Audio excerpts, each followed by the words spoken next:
The Napa Valley sun cast a golden glow over the vineyard. White roses and twinkling lights decorated the outdoor wedding venue where Eleanor Morgan was getting married to Jeffrey Collins. Everyone who was anyone in Silicon Valley was there, dressed in their finest clothes, sipping expensive champagne. Malcolm Ray sat alone at a table in the corner, as far from the happy couple as possible. At 31, Malcolm was one of the youngest billionaires in the tech world. His company, Ray Tech, had revolutionized the smartphone industry with innovative security software. His success story was legendary. A self-made man who started coding in his garage and now owned one of the most valuable companies in America. But today, all that success meant nothing. Malcolm watched as Elena, the woman he had once planned to marry, danced with Jeffrey, his former business partner and friend. The betrayal still felt fresh, even though it had been 8 months since he'd discovered them together. "You're a fool for coming," Malcolm muttered to himself, taking another sip of his scotch. The amber liquid burned his throat, but it did nothing to dull the ache in his chest. He straightened his charcoal grey suit and adjusted his tie. Malcolm had always been handsome, tall with broad shoulders, dark hair and piercing blue eyes.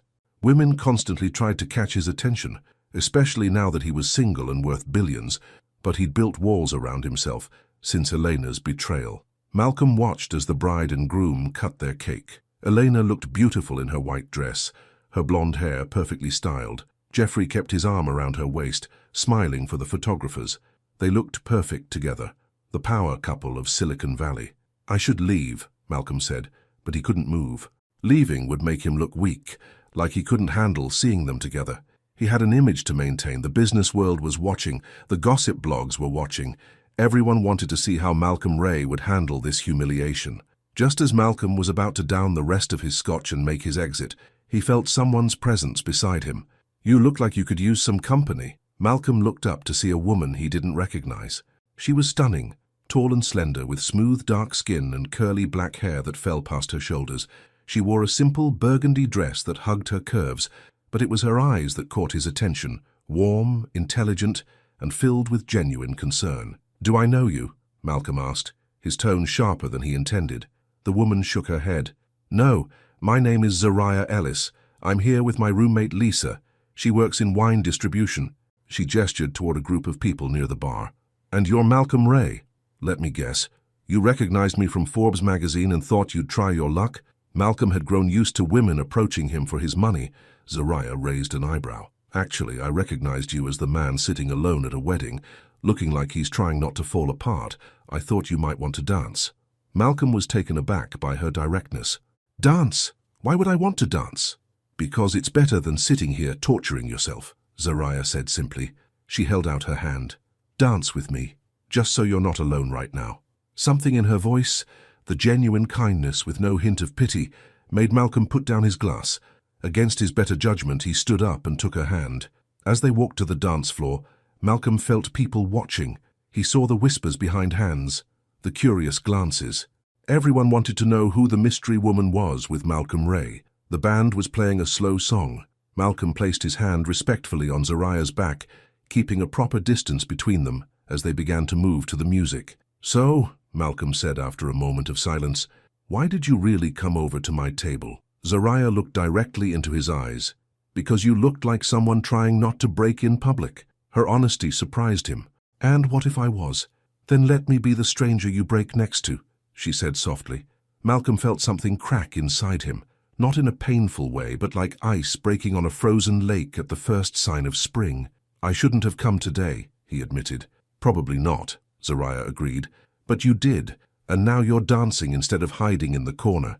Malcolm found himself studying her face. "You're not from around here, are you?" "I know most people in the tech world. I teach poetry at Valley Community College," Zariah explained. "I'm also a freelance writer. I do a wedding column for the local paper sometimes. Nothing as exciting as creating billion-dollar tech companies." Malcolm was surprised to find himself genuinely interested. "Poetry? What kind?" "The kind that makes people feel less alone," Zariah said with a small smile. "Isn't that what all art should do?" As they continued to dance, Malcolm became aware that Elena was watching them from across the room. Her expression was unreadable, but Malcolm felt a small satisfaction that he wasn't the one sitting alone anymore. "Your ex?" Zariah asked, noticing the direction of his gaze. "Is it that obvious?" "A little. She keeps looking over here." Malcolm sighed. We were engaged. She left me for my business partner, the groom. Zariah winced. Ouch. And you came to their wedding? That's either very brave or very masochistic. Maybe both, Malcolm admitted. I told myself I needed closure, that I had to show everyone I was fine. And are you? Fine? Malcolm looked down at her. No one had asked him that question in months, not in a way that invited an honest answer. No, he said simply. But I'm getting there. The song ended, but another slow one began. Neither of them moved to leave the dance floor. Tell me something about poetry, Malcolm said, surprising himself with the request. What do you want to know? Why do you write it? Zariah thought for a moment. Because some feelings are too big for regular words. Sometimes you need to reshape language to make room for the truth. Malcolm nodded slowly. I've never thought about it that way. Most people don't, Zariah said. They think poetry is just pretty words arranged nicely on a page. But real poetry is about saying the unsayable. As they danced, Malcolm noticed that he was no longer thinking about Elena or Jeffrey, or the whispers of the other guests. For the first time in months, he was present in the moment, focused on the conversation and the warm hand in his. Thank you, he said suddenly. For what? For coming over? For the dance? For... Malcolm struggled to find the right words. For seeing me. Zariah smiled, and Malcolm felt something stir inside him, something he thought had died when Elena left. When the song ended, Zariah stepped back. I should get back to my friend. She'll wonder where I disappeared to. Malcolm surprised himself by feeling disappointed. Right. Of course. It was nice meeting you, Malcolm Ray, Zariah said, turning to leave. Wait, Malcolm called after her. Will I see you again? Zariah paused, considering him with those thoughtful eyes. Do you want to? Malcolm didn't hesitate. Yes. Then I'm sure you will. With that, she walked away, disappearing into the crowd of wedding guests. Malcolm returned to his table, but the crushing weight of loneliness didn't follow him back. He watched as Zariah rejoined her group of friends, laughing at something someone said. She didn't look back at him, didn't try to catch his eye or signal him in any way. It was refreshing, her lack of need for his attention or approval. For the first time since entering the wedding, Malcolm was glad he had come. If he hadn't, he would never have met the intriguing woman in the burgundy dress who had seen past his wealth and status to the pain he was trying so hard to hide. As the evening progressed, Malcolm found his eyes constantly searching for Zariah in the crowd. He saw her dancing with her friends, chatting with the bartender, admiring the vineyard's landscape. She seemed so at ease, so natural in any setting. When the bride and groom prepared to leave, guests lined up to throw rose petals. Malcolm stood at the back, going through the motions. As Elena and Jeffrey ran through the shower of petals toward their waiting car, Malcolm felt a presence beside him. Still hanging in there? Zariah asked, appearing at his side. Malcolm nodded. Actually, I am. Good, she smiled. The stars are out. Want to take a walk? Without waiting for his answer, Zariah turned and walked toward a path that led through the vineyard. Malcolm followed, leaving behind the noise and lights of the reception. The night air was cool and fragrant with the scent of grapes. Strings of fairy lights illuminated the path between the rows of vines. Above them, the stars shone brightly in the clear California sky. It's beautiful here, Zariah said, stopping under a wooden trellis covered in vines and tiny white lights. It is, Malcolm agreed, though he was looking at her rather than the scenery. You know, Zariah said, turning to face him, most people would have left that wedding hours ago if they were in your position. I'm not most people. Clearly, Zariah studied him. Why did you really stay, Malcolm? Malcolm considered lying, giving her the same answer he'd given himself about closure and appearances, but something about Zariah made him want to tell the truth. I don't know, he admitted. Pride, maybe. Or maybe I needed to see it for myself, see them together and know for sure that it's over. And is it over? Malcolm thought about Elena, about the pain that had consumed him for months. It was still there, but it felt different now, more distant, less sharp. Yes, he said, realizing as he spoke that it was true. It's over.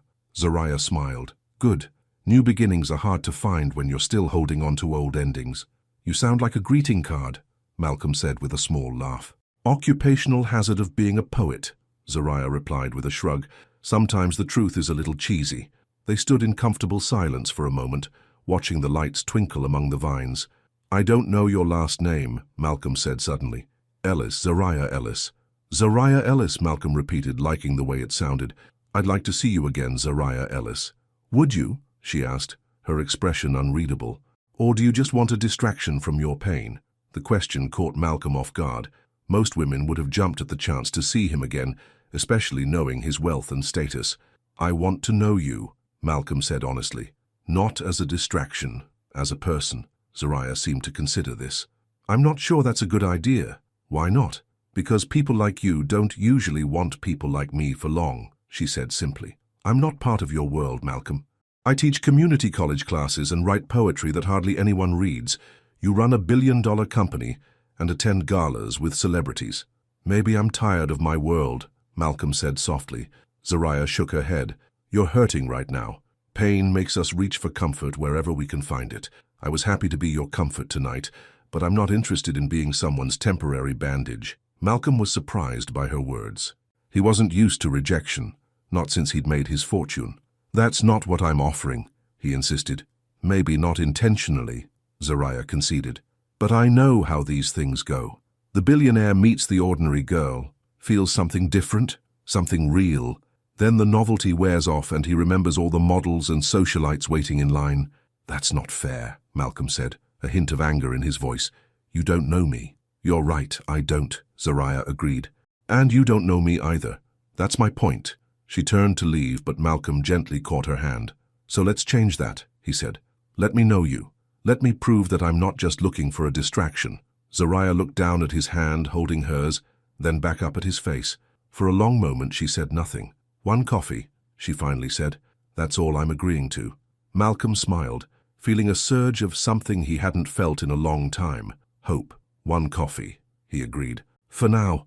As they walked back toward the reception, Malcolm realized that for the first time since entering the wedding venue, he wasn't thinking about Elena or Jeffrey or his broken heart. Instead, his mind was filled with thoughts of poetry and starlight, and the woman walking beside him who had seen his pain and offered him not pity, but presence. The wedding that had begun as a reminder of all he had lost had somehow become the beginning of something new, something unexpected and fragile and full of possibility. 3 days after the wedding, Malcolm sat in his corner office on the top floor of the Ray Tech building in downtown San Francisco. Floor-to-ceiling windows offered a stunning view of the bay, but he wasn't looking at the scenery. Instead, his eyes were fixed on his computer screen, where he had just typed Zariah Ellis into the search bar. His assistant, Tara, knocked on the door and entered with a stack of papers. "The contracts for the Johnson merger are ready for your signature," she said, placing them on his desk. "And the board wants to know if you're attending the charity gala next weekend." Malcolm nodded absently. "Tell them I'll be there." Tara lingered, noticing his distraction. "Is everything okay, Mr. Ray?" Malcolm closed his laptop. "Fine, just researching something." "The tech blogs are talking about you, by the way," Tara said. "Someone posted photos of you at the wedding, dancing with an unknown woman. People are speculating." Malcolm frowned. "Let them speculate, it's none of their business." After Tara left, Malcolm reopened his laptop. His search had yielded several results. Zariah Ellis taught poetry and creative writing at Valley Community College. She had a small blog where she published some of her work. She had also written a self-published book of poetry called Whispers Between Strangers. Malcolm clicked on a link to the college website. Zariah taught classes on Mondays, Wednesdays, and Fridays. Today was Wednesday. Her afternoon class started at 2:00 p.m. Malcolm checked his watch. It was 1:15. Without allowing himself to overthink it, Malcolm called Tara on the intercom. "Cancel my meetings for the rest of the day," he said. "Something's come up." 30 minutes later, Malcolm pulled his silver Porsche into the parking lot of Valley Community College. The campus was small and modest, nothing like the prestigious universities that regularly invited Malcolm to give guest lectures. He found the English department building and followed the signs to room 204. The hallway was quiet, most students already in their classrooms. Malcolm peered through the small window in the door and saw Zariah standing at the front of the room. She wore a simple blue blouse and black pants, her curly hair tied back in a loose ponytail. She was gesturing animatedly as she spoke to a classroom of about 20 students. Malcolm hesitated, suddenly unsure of his impulsive decision to come here. What was he doing? He was Malcolm Ray, tech billionaire, CEO of one of the most valuable companies in America. He didn't chase after women. They chased him. But Zariah wasn't like other women. She had walked away from him at the wedding, setting a clear boundary. "One coffee," she had said. Yet here he was, showing up unannounced at her workplace. Before he could talk himself out of it, Malcolm opened the door and slipped quietly into the back row of the classroom. A few students turned to look at him, but most kept their attention on Zariah. "Poetry isn't about using fancy words to sound smart," she was saying. "It's about finding the right words to express something true, something real." Malcolm smiled to himself. Her words reminded him of their conversation at the wedding. "For next week, I want you to write a poem about an ordinary moment that changed you," Zariah continued. "It doesn't have to be dramatic. Often the most important moments in our lives seem small when they're happening." She looked up and scanned the classroom, her eyes eventually landing on Malcolm in the back row. Her expression registered surprise, then confusion, but she quickly recovered and continued her lesson. "Remember, be specific in your details. Don't tell me the sunset was beautiful. Tell me it turned the sky the color of ripe peaches and how the light made your mother's face look young again." The class continued for another 30 minutes. Malcolm watched as Zariah engaged with her students, encouraging some, challenging others. She was a natural teacher, passionate and patient. When the class ended, students gathered their things and filed out. Several stopped to ask Zariah questions. Malcolm waited, feeling increasingly out of place in his expensive suit among the casually dressed students. Finally, the last student left, and Zariah approached him, arms crossed over her chest. "Most people call before they show up at someone's workplace," she said, but there was a hint of amusement in her voice. "I wanted to surprise you," Malcolm said, standing up. "Mission accomplished." Zariah gathered her papers from the desk at the front of the room. "How did you find me?" "I searched for you online," Malcolm admitted. "I hope that's not too creepy." "It's a little creepy," Zariah said, "but also somewhat flattering. The famous Malcolm Ray doing internet searches on a community college teacher." Malcolm smiled. "I believe I was promised a coffee." Zariah raised an eyebrow. "And you couldn't wait for me to call you?" "I didn't have your number," Malcolm pointed out. "Fair point." Zariah checked her watch. "I have office hours now, but I'm free at 4 if you want to wait." "I'll wait," Malcolm said without hesitation. Zariah led him to a small office she shared with another teacher. The space was cramped, with 2 desks facing opposite walls and bookshelves crammed with well-worn paperbacks. Malcolm sat in a chair in the corner, while Zariah met with students who dropped in with questions about assignments. It was a world away from Malcolm's sleek, modern office, with its expensive furniture and original artwork. Yet there was something comforting about the simplicity of this space, with its smell of old books and coffee. At 4 o'clock, after the last student left, Zariah turned to Malcolm. "Ready for that coffee?" she asked. They walked to a small cafe just off campus. It was nothing like the upscale coffee shops Malcolm usually frequented. The furniture was mismatched, the menu was written on a chalkboard, and the barista greeted Zariah by name. "The usual, Z?" the young man behind the counter asked. "Yes, please, Danny, and whatever my friend here wants," she gestured to Malcolm. "Just black coffee," Malcolm said. They sat at a small table by the window. Outside, students hurried across the campus, some heading to evening classes, others to dormitories or parked cars. "So," Zariah said after taking a sip of her latte, "what brings a billionaire tech CEO to a community college poetry class?" "You," Malcolm said simply. "I wanted to see you again." Zariah studied him over the rim of her coffee cup. "Why? And don't say it's because I'm different or special or not like other women. Men always say that, and it never means what women think it means." Malcolm leaned back in his chair, considering her words. "Fair enough. I wanted to see you again because you were honest with me at the wedding. You saw that I was hurting, and you didn't try to fix it or exploit it. You just stood next to me while I felt it." Zariah nodded slowly. "Okay, that's a good answer." "What about you?" Malcolm asked.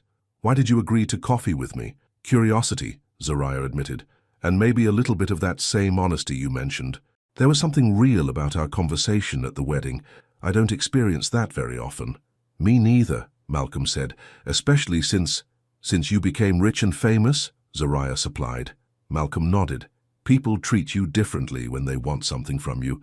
After a while you start to assume everyone wants something." "And what do you think I want?" Zariah asked directly. Malcolm met her gaze. "I have no idea. That's what makes you interesting." Zariah laughed, a genuine, unguarded sound that made Malcolm smile. "Well, I don't want your money if that's what you're wondering," she said. "I live simply, but I have everything I need." "What about what you want?" Malcolm asked. "Not just what you need." Zariah's expression turned thoughtful. "What I want," she paused. I want to publish a real book of poetry someday, with a real publisher. I want my students to fall in love with words the way I did. I want to travel more. And I want to meet people who see me, really see me, not just what I can do for them, like you did for me at the wedding, Malcolm said softly. Yes, Zariah agreed, like that. They talked for 2 hours, long after their coffee cups were empty. Malcolm told Zariah about growing up poor, about teaching himself to code, about building his company from nothing. Zariah told him about her childhood in Oakland, about the teacher who introduced her to poetry, about her dreams of becoming a full-time writer. It was the most honest conversation Malcolm had had in years. With Eleanor, there had always been a performance aspect to their relationship, both of them playing the roles of successful power couple. With Zariah, there was no performance, just conversation. As the cafe prepared to close, Malcolm walked Zariah to her car, an old Honda with a dent in the passenger door. I had a nice time, Zariah said, fishing her keys from her purse. So did I, Malcolm replied. Can I see you again? Zariah hesitated. Malcolm, I meant what I said at the wedding. I don't want to be your rebound or your experiment in dating a normal person. That's not what this is, Malcolm insisted. Then what is it? Zariah challenged. Malcolm ran a hand through his hair, frustrated. I don't know yet, but I'd like the chance to find out. Zariah considered him for a long moment. Okay, we can see each other again, but let's take it slow. Slow, Malcolm agreed. I can do slow. Zariah smiled. Good. And next time, call first instead of just showing up. I need your number for that, Malcolm pointed out. Zariah held out her hand. Give me your phone. Malcolm unlocked his phone and handed it to her.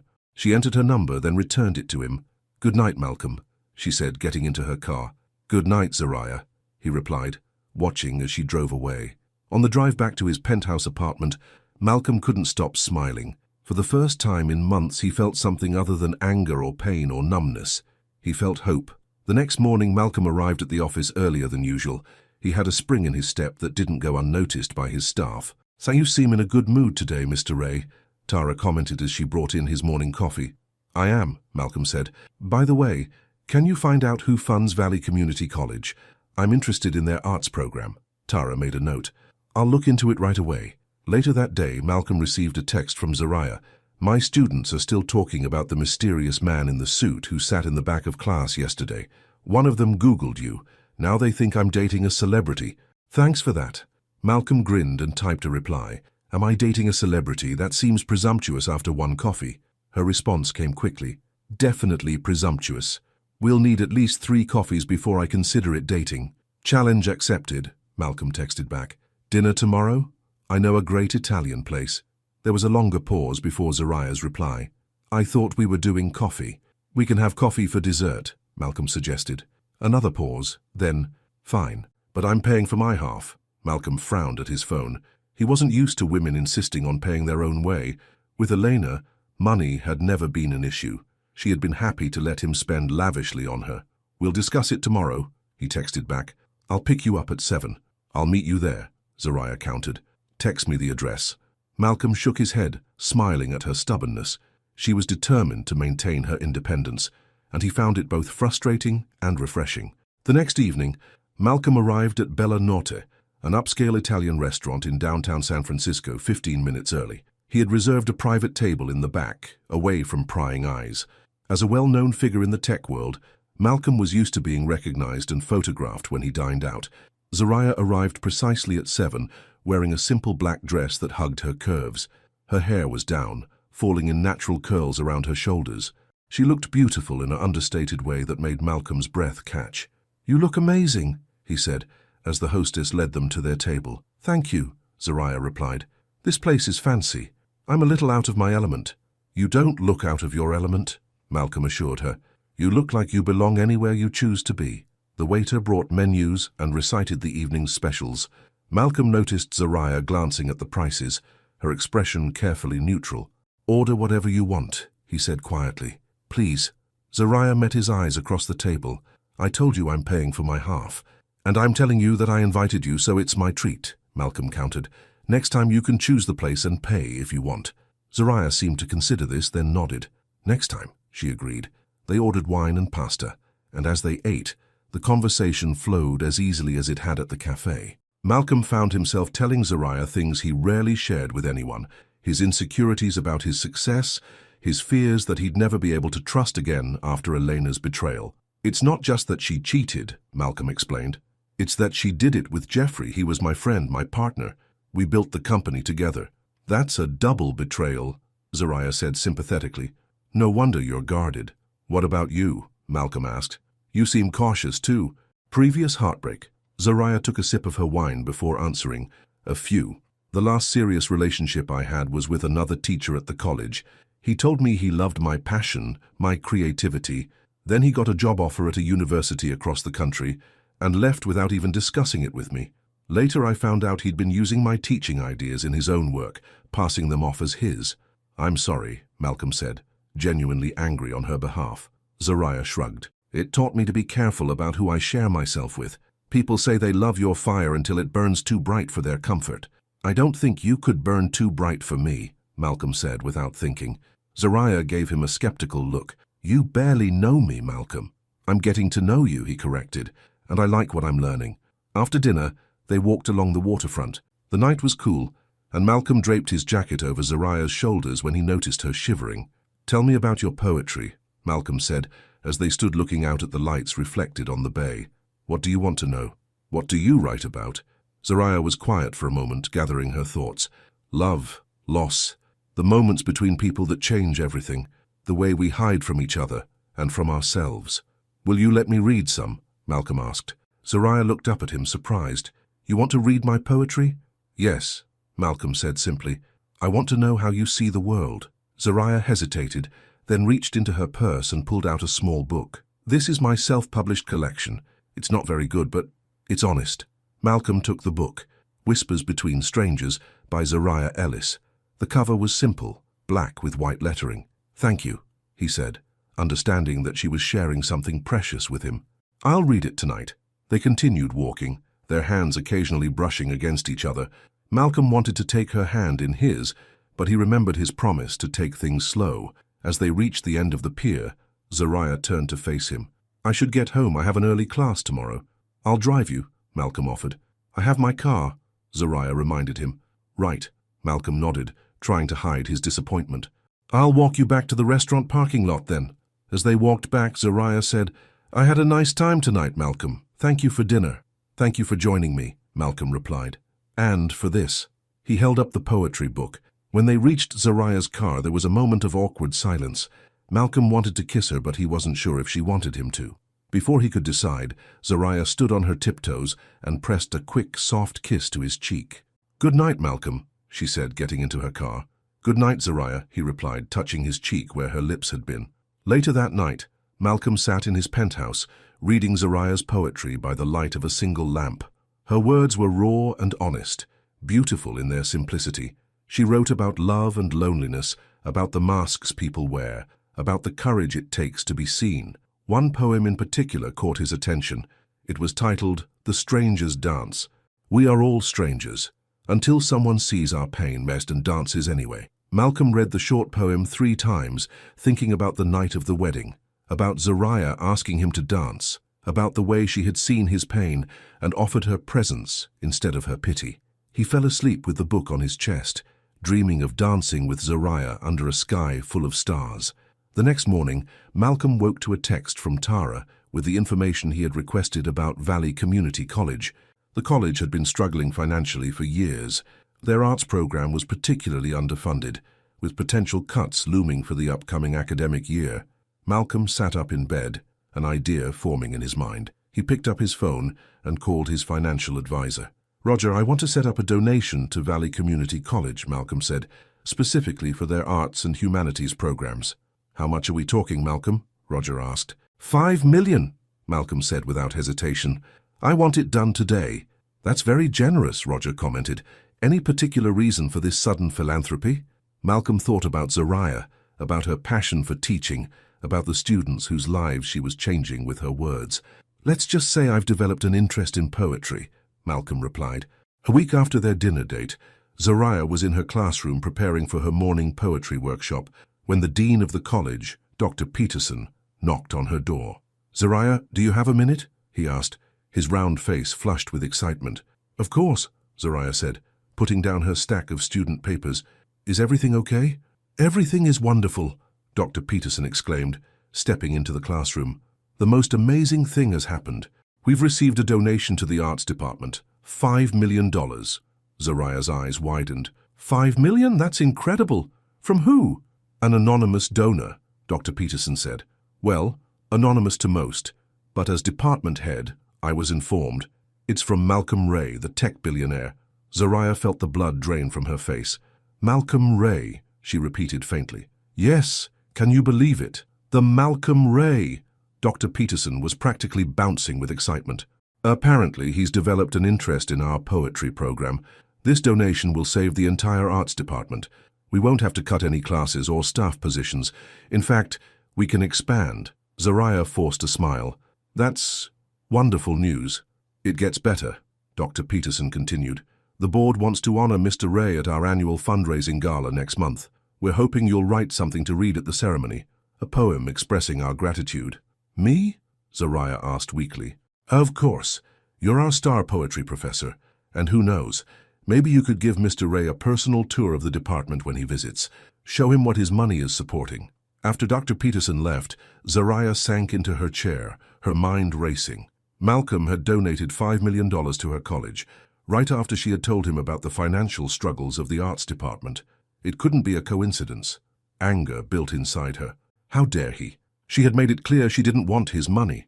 And now he had done this, interfered in her workplace, made himself a hero to her colleagues, put her in a position where she would be expected to be grateful. Zariah pulled out her phone and dialed Malcolm's number. He answered on the second ring. Zariah, he said, and she could hear the smile in his voice. I was just thinking about you. We need to talk, Zariah said coldly. Now, there was a pause. Is everything okay? No, everything is not okay. $5 million, really, Malcolm? Another pause. Ah, you found out about the donation. Yes, I found out. The entire college is buzzing about it. The dean just asked me to write a poem thanking you for your generosity. I was trying to help, Malcolm said, his voice defensive. I didn't ask for your help, Zariah snapped. I told you I don't want your money. The donation wasn't for you, Malcolm argued. It was for the college, for the arts program you care about. Don't pretend this isn't about me, Zariah said. You never even heard of Valley Community College until you met me. Zariah, please, Malcolm said. Can we talk about this in person? I have meetings all day, but I could come by your place tonight. Fine, Zariah agreed, still angry. 8 o'clock, I'll text you my address. She hung up without saying goodbye and put her head in her hands. How had things gotten so complicated so quickly? For the rest of the day, Zariah struggled to focus on her classes. Her students noticed her distraction, but she brushed off their concerns with a forced smile. At 8 o'clock that evening, her doorbell rang. Zariah took a deep breath, steeling herself before opening the door to her small apartment. Malcolm stood in the hallway, still in his business suit but without a tie, his dark hair slightly disheveled as if he'd been running his hands through it. He held a bouquet of wildflowers. I thought flowers might help my apology, he said with a hesitant smile. This isn't something you can fix with flowers, Malcolm, Zariah said, but she took the bouquet and stepped aside to let him in. Malcolm entered her apartment, looking around with interest. It was small but cozy, with bookshelves lining every available wall space. Framed poems and artwork hung on the walls, and a comfortable-looking sofa was positioned near a window that overlooked a small park. Nice place, Malcolm commented. It's not a penthouse with a view of the bay, but it's home, Zariah replied, putting the flowers in a vase. I like it, Malcolm said sincerely. It suits you. Zariah crossed her arms. Let's talk about why you're really here. The donation. Malcolm sighed, running a hand through his hair as Zariah had suspected he'd been doing earlier. I was trying to do something good. You told me about the financial problems at the college, about the potential cuts to the arts program. I have money. A lot of money. Why shouldn't I use it to support something you care about? Because it complicates things between us, Zariah explained, her anger softening slightly at his genuine confusion. Now when people see us together, they'll wonder if I'm with you because of your money. My colleagues will expect me to be your personal cheerleader at the college. It changes the dynamic. Malcolm sat down on the sofa, looking troubled. I didn't think about it that way. I'm used to solving problems with money. It's easy for me. That's exactly the issue, Zariah said, sitting beside him.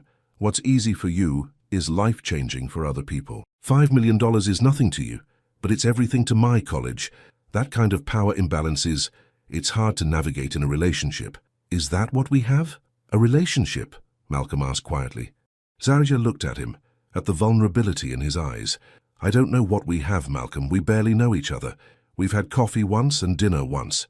And now you've donated $5 million to my workplace. I'm sorry, Malcolm said. I didn't mean to make things difficult for you. I wanted to do something for you, something that mattered. If you want to do something for me, try asking what I need first, Zarya suggested gently. Malcolm nodded. Fair enough. What do you need, Zarya? The directness of the question caught her off guard. I need more equality. I need to know that you see me as a person, not a charity case or a project. I need to know that you respect my independence. I do see you, Malcolm insisted. That's why I'm here. That's why I keep coming back. Zarya studied his face, searching for any sign of deception. All she saw was sincerity and a hint of uncertainty that made him seem much younger than his 31 years. The donation, she said finally. Can you make it anonymous, truly anonymous, so it's not connected to me at all? Malcolm hesitated. It might be too late for that. The dean already knows it's from me. Then can you at least decline the public recognition? No ceremony, no plaque with your name on it. Malcolm nodded. I can do that. I'll call tomorrow and tell them I prefer to remain in the background. Thank you, Zarya said, some of the tension leaving her shoulders. They sat in silence for a moment. Then Malcolm reached out and tentatively took her hand. I'm still learning how to do this, he admitted. How to be with someone who doesn't want the things most people want from me. And what do most people want from you? Zarya asked. Money, status, connections, the reflected glory of being seen with me. Malcolm's voice was bitter. Elena, she loved the lifestyle more than she loved me. I see that now. Zarya squeezed his hand. I'm not Elena.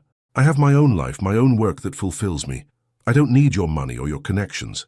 What do you need? Malcolm asked again. Zarya considered the question. Honesty, respect. Someone who sees me clearly and isn't afraid of what they see. I can do that, Malcolm said softly. If you'll let me. Zarya looked at their joined hands.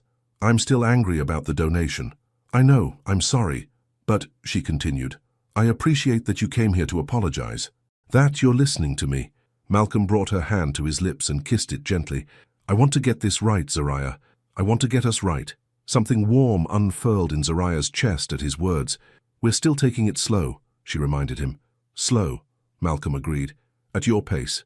They spent the rest of the evening talking about books they loved, places they'd traveled, dreams they still held.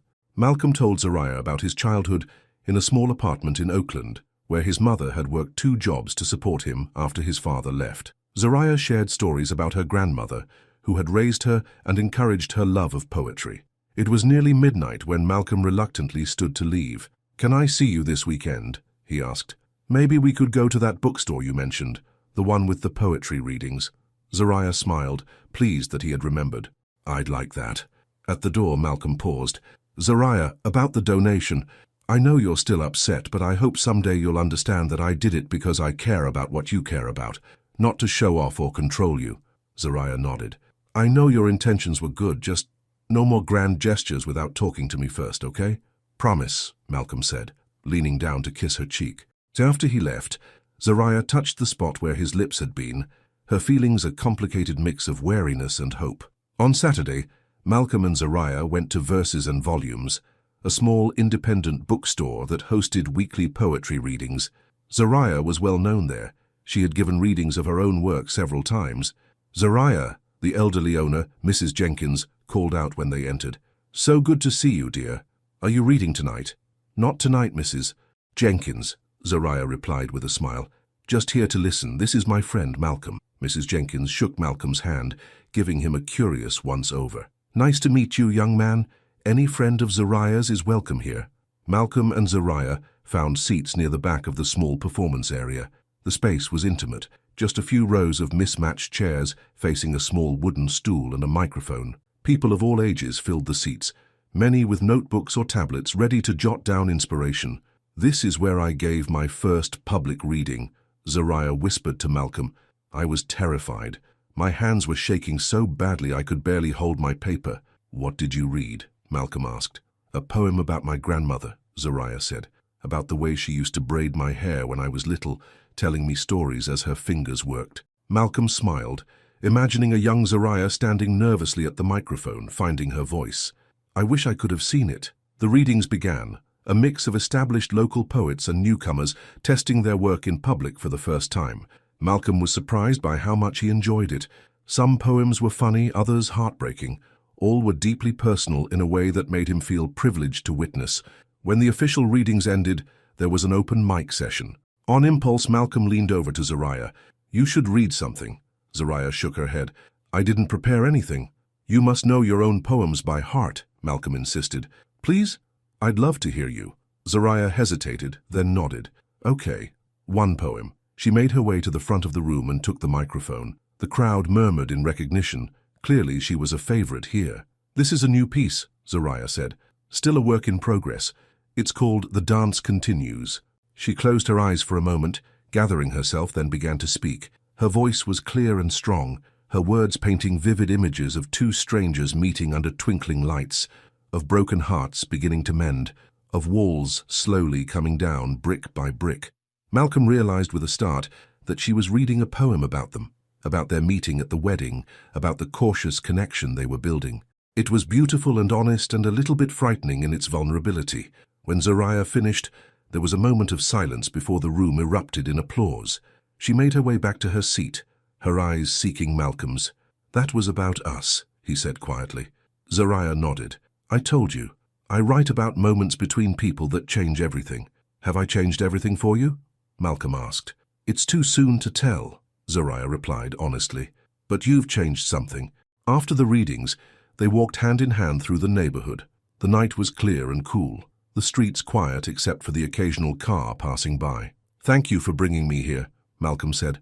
"I've never experienced anything quite like it." "You've never been to a poetry reading before?" Zariah asked, surprised. Malcolm shook his head. "The closest I've come is listening to tech presentations at conferences. Not quite the same emotional impact." Zariah laughed. "No, I imagine not." They stopped at a small park, sitting on a bench beneath a streetlight. Malcolm turned to face Zariah, his expression serious. "I've been thinking about what you said, about equality in our relationship, about the power imbalance." Zariah tensed slightly. And you're right," Malcolm admitted. "There is a power imbalance. I have more money, more resources, but you have something I don't." "What's that?" "Emotional courage," Malcolm said simply. "You let yourself feel things honestly. You express those feelings in your work. You make yourself vulnerable in ways I've never dared to." Zariah hadn't expected this insight. "I never thought of it that way." "It's true," Malcolm insisted. "I've spent years building walls around myself. Even before Elena's betrayal, I kept parts of myself hidden. My work became my identity. My success became my armor. And now?" Zariah asked softly. "Now I'm trying to let someone see behind the armor," Malcolm said, reaching up to touch her cheek. "It's terrifying." Zariah leaned into his touch. "Good things often are." Malcolm's eyes dropped to her lips, a question in them. Zariah answered by leaning forward and kissing him, softly at first, then with growing intensity as his arms wrapped around her. When they finally broke apart, both were breathless. Malcolm rested his forehead against hers, his eyes closed. "I'm falling for you, Zariah Ellis," he whispered. "I know," she replied, a small smile playing at her lips. "I'm falling for you too, Malcolm Ray. God help me." The following week, Malcolm had to travel to New York for business meetings. He and Zariah talked every night by phone, their conversations stretching into the early morning hours as they shared stories from their days and learned more about each other. "I miss you," Malcolm admitted on the third night. "My hotel room feels empty." "You have a suite at the Four Seasons," Zariah teased. "How can it possibly feel empty?" "It doesn't have you in it," Malcolm replied simply. Zariah's heart skipped a beat at his words. "I miss you too," she confessed. "I'll be back tomorrow night," Malcolm said. "Have dinner with me on Friday. I want to cook for you." "You cook?" Zariah asked skeptically. "I have many hidden talents," Malcolm replied, and she could hear the smile in his voice. "All right, Chef Ray, I accept your invitation." On Friday evening, Zariah took a taxi to Malcolm's address, a luxury high-rise in the most exclusive part of San Francisco. The doorman greeted her by name, making her wonder if Malcolm had given him her description. "Mr. Ray is expecting you, Miss Ellis," he said, escorting her to a private elevator, penthouse level. The elevator opened directly into Malcolm's apartment, and Zariah gasped at the view. Floor-to-ceiling windows showcased the entire city and the bay beyond, glittering with lights as the sun set. "Zariah!" Malcolm called, emerging from what appeared to be the kitchen. He wore jeans and a casual button-down shirt with the sleeves rolled up, a far cry from his usual business attire. He looked younger, more relaxed. He crossed the room and wrapped her in a warm embrace, kissing her with an enthusiasm that made her toes curl. "I missed you," he murmured against her lips. "I can tell," Zariah replied with a smile. "Something smells good." "That would be my world-famous lasagna," Malcolm said, taking her hand and leading her toward the kitchen. "Well, world-famous in the sense that my mother taught me to make it, and she said it was the best she'd ever tasted." The kitchen was a chef's dream, all stainless steel and marble, with professional-grade appliances. But what caught Zariah's attention was the table set for two in the corner, with candles and a bottle of wine already open and breathing. "This is lovely," she said, genuinely touched by the effort he'd made. Malcolm poured her a glass of wine. "I wanted to do something special for you, something that didn't involve my money or my status, just me, my time, my effort." Zariah felt a warmth that had nothing to do with the wine. "Thank you." Dinner was delicious, the lasagna rich and flavorful, accompanied by a salad and garlic bread. They talked and laughed, the ease between them growing with each passing moment. After dinner, Malcolm gave her a tour of the penthouse. It was beautifully decorated but somehow impersonal, like a high-end hotel suite rather than a home. "It's gorgeous," Zariah said, running her hand along a sleek marble countertop. "But it doesn't feel like you." Malcolm looked around as if seeing the space for the first time. "I know what you mean. I hired a decorator when I bought it. I was barely home anyway, always working. It didn't seem important to make it personal." "And now?" Zariah asked. Malcolm took her hand. "Now I'm starting to think about what makes a place feel like home. Who makes a place feel like home?" The intensity in his eyes made Zariah's breath catch. "Malcolm, too fast?" he asked, reading her hesitation. "Maybe a little," she admitted. "We're still getting to know each other." Malcolm nodded, kissing her hand. "At your pace, remember? No pressure." They ended the evening on Malcolm's balcony, wrapped in a blanket against the cool night air, looking out at the city lights. Zariah rested her head on Malcolm's shoulder, feeling a contentment she hadn't experienced in a long time. "I have to tell you something," Malcolm said suddenly. Zariah sat up, alarmed by his serious tone. "What is it?" "I've been invited to a technology conference in Paris next month. I'm giving the keynote speech." He paused. "I want you to come with me." "To Paris?" Zariah repeated, surprised. "Yes. We'd have a few days before the conference to explore the city. I know you've always wanted to go. You mentioned it on our first date." Zariah was touched that he remembered. "Malcolm, that's a big step. Going away together." "I know," he said, "but I also know that I want to see Paris with you. I want to watch your face when you see the Eiffel Tower for the first time, when you visit Shakespeare and Company Bookstore, when you taste real French pastries." "Separate hotel rooms?" Zariah asked, still hesitant. "If that's what you want," Malcolm agreed. "Like I said, at your pace." Zariah thought about it, about Paris with Malcolm, about exploring the city of light with the man who was slowly bringing light back into her life. "Okay," she said finally. "I'll go to Paris with you." Malcolm's face lit up with a smile so genuine it made her heart ache. "Really?" "Really," Zariah confirmed, "but I'm paying for my own airfare." Malcolm opened his mouth to argue, then closed it again, recognizing the determination in her eyes. "Fine," he conceded. "You can pay for your airfare, but I'm handling the hotel." "Malcolm, the company is paying for my suite anyway," he pointed out. "It doesn't cost any extra if you stay with me." "Separate rooms within the suite," he added quickly, "if that's what you want." Zariah couldn't help but laugh at his persistence. "You're impossible. I prefer determined," Malcolm replied with a grin. As Zariah lay in bed that night in her own apartment, she thought about Malcolm and Paris and the way her life had changed since the night of the wedding. She had gone to that wedding as a favor to her roommate, never expecting to meet someone who would make her question her carefully constructed boundaries. Malcolm Ray was nothing like the men she usually dated. He was wealthy and powerful, used to getting his way, but he was also thoughtful and vulnerable in a way that touched her deeply. When he looked at her, she felt seen in a way she never had before. Paris with Malcolm. The idea both thrilled and terrified her. Was she moving too fast? Was she setting herself up for heartbreak? But as she drifted off to sleep, Zariah found herself dreaming of cobblestone streets and café au lait, and Malcolm's hand in hers as they explored the city of love together. The morning of their Paris trip arrived with grey skies and light rain.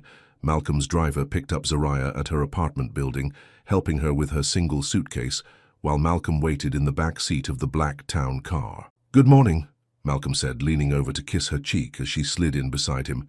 "Ready for our adventure?" Zariah smiled, the excitement of the trip finally overcoming her nervousness. "Ready, though I still feel guilty about taking time off from classes. Your students will survive without you for a week," Malcolm assured her. "Besides, you left them plenty of reading assignments." "True," Zariah agreed, "and Dr. Peterson practically insisted I go after I mentioned it. I think he's still hoping I'll convince you to make another donation." Malcolm laughed. "I told you, no more surprise donations. I learned my lesson." At the airport, Zariah was surprised when the driver took them not to the main terminal, but to a private hangar. "Malcolm," she said warily as she saw the sleek private jet waiting on the tarmac. "What is this?"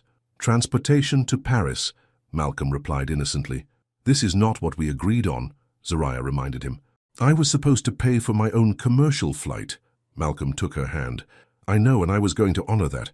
But then I had to move up my keynote to the first day of the conference, which means we need to leave earlier than planned. There weren't any commercial flights available on such short notice." Zariah gave him a skeptical look. "Convenient timing." "I swear it's the truth," Malcolm insisted, though his eyes twinkled with mischief. "Besides, the jet is going to Paris whether you're on it or not. It's the company jet, not my personal one." "You have a personal jet too?" Zariah asked, shaking her head in disbelief. "No," Malcolm admitted, "but the company has two." Zariah couldn't help but laugh. "You're impossible." "So you keep telling me," Malcolm said, squeezing her hand. "Does this mean you'll come?" Zariah looked at the jet, then back at Malcolm's hopeful face. "Fine.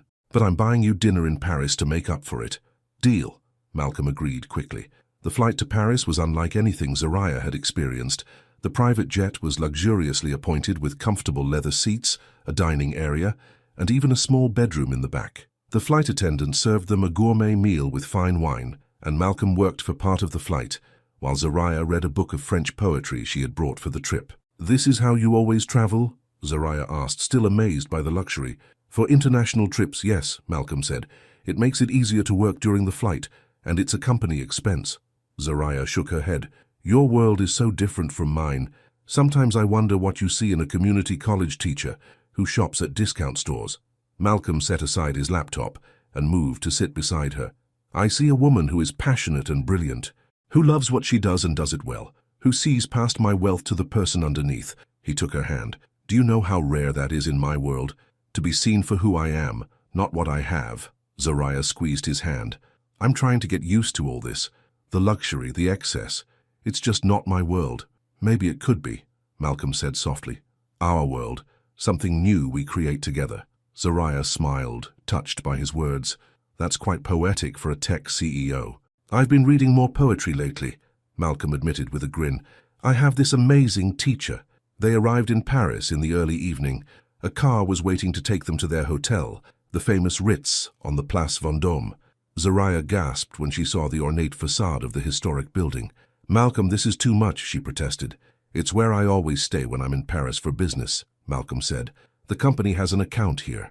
"Of course it does," Zariah murmured, still overwhelmed by the opulence. Their suite was breathtaking, a large living area with antique furniture, crystal chandeliers, and a balcony overlooking the square. As promised, there were 2 separate bedrooms, each with its own marble bathroom. "What do you think?" Malcolm asked as Zariah walked around the suite in wonder. "It's like a palace," she said. "I feel like I should be wearing a ball gown instead of jeans." Malcolm laughed. "Wear whatever makes you comfortable, but if you do want a ball gown, I'm sure the concierge could arrange something." Zariah threw a pillow at him. "Don't you dare! I'm already feeling out of place enough." Despite her jet lag, Zariah couldn't bear the thought of wasting their first night in Paris. After freshening up, she and Malcolm went for a walk along the Seine. The lights of the city reflected on the dark water, and street musicians played romantic songs on accordions and guitars. "It's even more beautiful than I imagined," Zariah said, as they stopped on a bridge to look at the illuminated Notre Dame Cathedral in the distance. "Yes, it is," Malcolm agreed, though he was looking at her rather than the view. They had a late dinner at a small bistro Malcolm knew from previous trips. The owner greeted him warmly and gave them a quiet table in the corner where they could talk privately. "To Paris," Malcolm said, raising his glass of wine. "To Paris," Zariah echoed, clinking her glass against his. Over the next 3 days they explored the city together. They visited the Louvre, where Zariah stood entranced before the Mona Lisa. They climbed the steps of Montmartre to the Sacré-Cœur Basilica and admired the view of the city spread out below them. They wandered through the Shakespeare and Company bookstore, where Zariah found a rare edition of poems by a French author she admired. "Let me buy it for you," Malcolm said when he saw her reluctantly return the book to the shelf after checking the price. "Malcolm, it's too expensive," Zariah protested. "Please," Malcolm insisted, "let me give you this one thing, a memory of our trip." Zariah hesitated, then nodded. "Thank you. It's a beautiful gift." Each night, they returned to their suite, saying goodnight at their separate bedroom doors. Malcolm never pressured Zariah for more, respecting her desire to take things slowly. But the attraction between them grew stronger with each passing day. On the 4th day of their trip, Malcolm had to attend the technology conference. Zariah spent the morning exploring on her own, visiting small art galleries and sitting in cafes, writing in her journal. In the afternoon, she decided to surprise Malcolm by attending his keynote speech. The conference was held at a modern convention center on the outskirts of the city. Zariah slipped into the back of the auditorium just as Malcolm was being introduced. She had never seen him in his professional element before, and she was curious to see this side of him. Malcolm took the stage to enthusiastic applause. He looked handsome and confident in his tailored suit, completely at ease in front of the large audience. His speech was about the future of technology and personal privacy, a topic he was passionate about. Zariah watched with pride as he articulated complex ideas with clarity and conviction. After the speech, there was a reception in the lobby. Zariah hung back, observing as people crowded around Malcolm, eager to speak with him. He was gracious with everyone, giving each person his full attention. Zariah was about to approach him when she noticed a beautiful blonde woman in an expensive suit place her hand on Malcolm's arm in a familiar gesture. The woman leaned in to whisper something in his ear, and Malcolm laughed.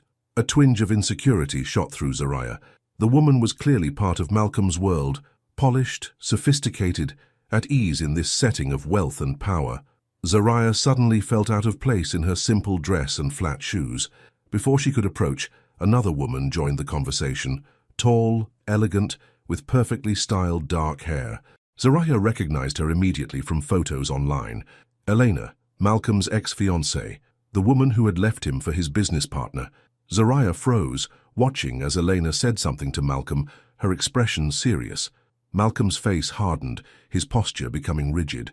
The blonde woman looked uncomfortable, excusing herself from the conversation. Zariah couldn't hear what was being said, but it was clearly intense.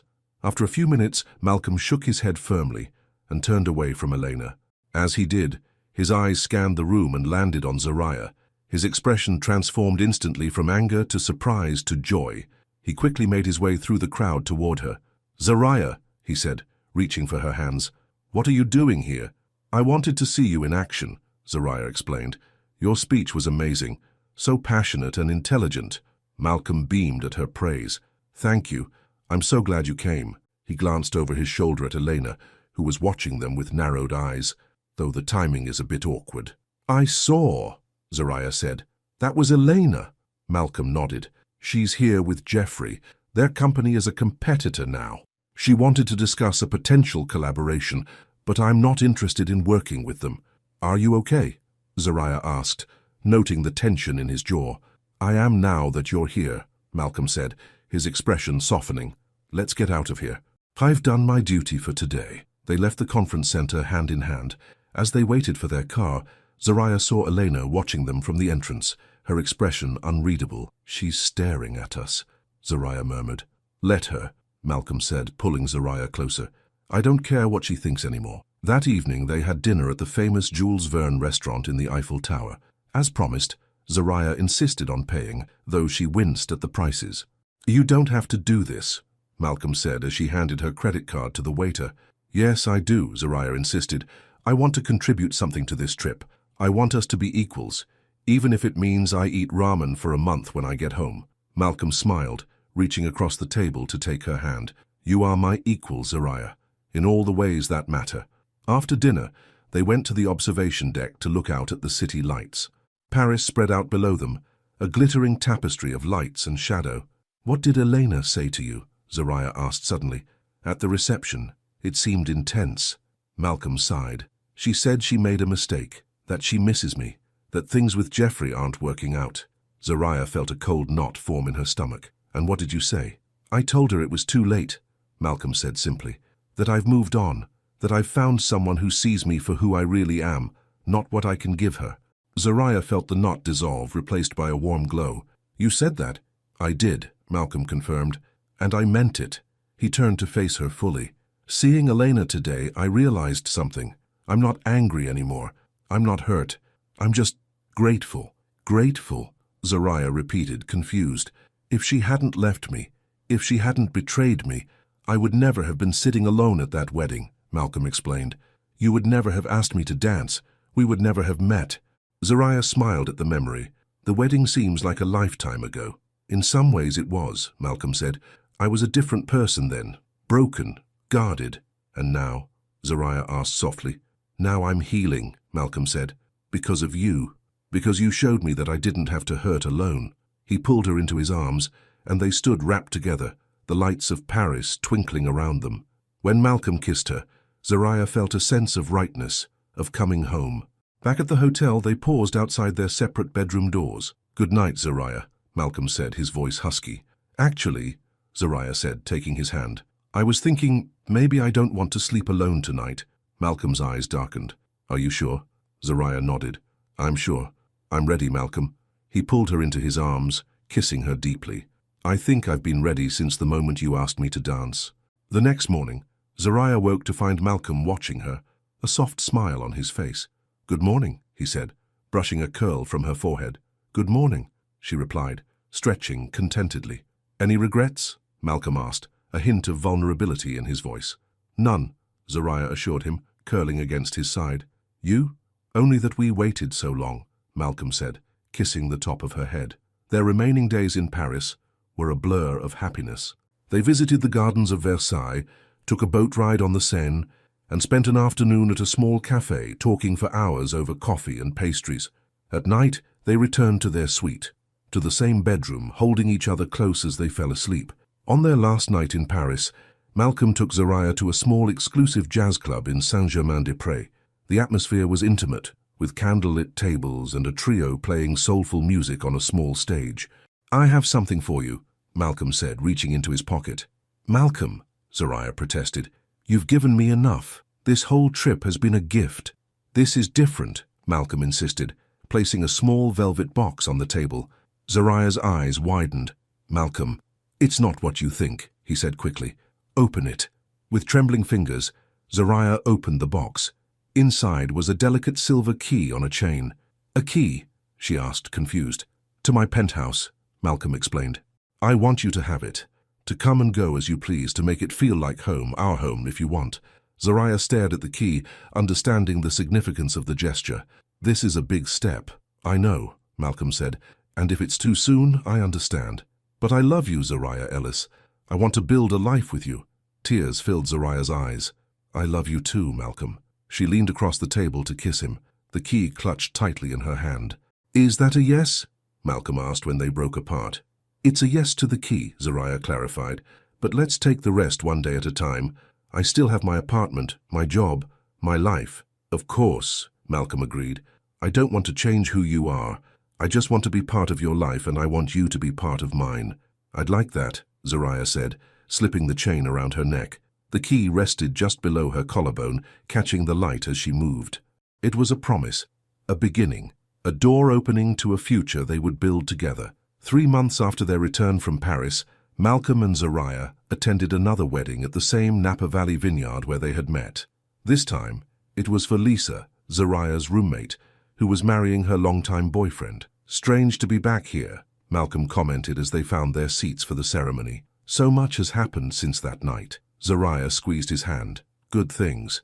The ceremony was beautiful, with the vineyard in full bloom around them. During the reception, the band began to play a slow song, the same one that had been playing the night Malcolm and Zariah first danced together.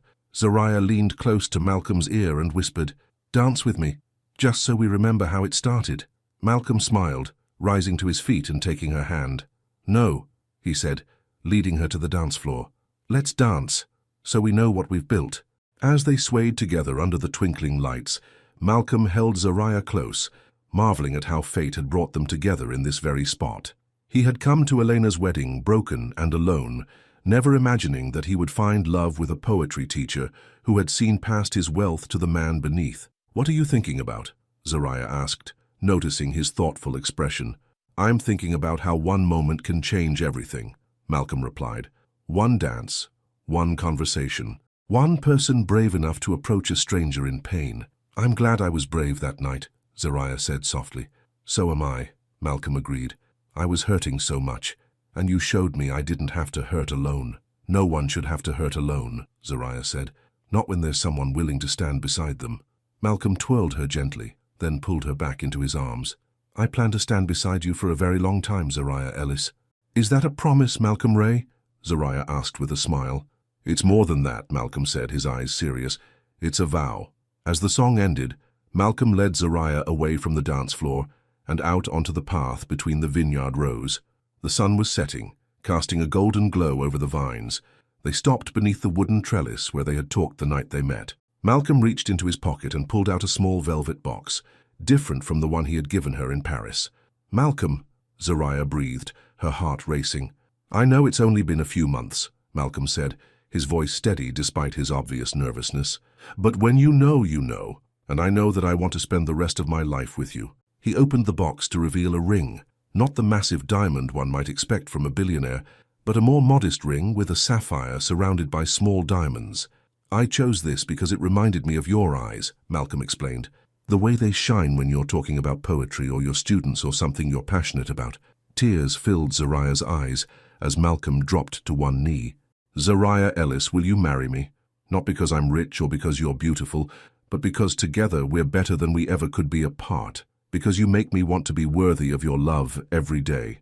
Zariah nodded, too overcome with emotion to speak. Malcolm slipped the ring onto her finger, then stood and pulled her into his arms. "Is that a yes?" he whispered against her hair. "Yes," Zariah managed through her tears.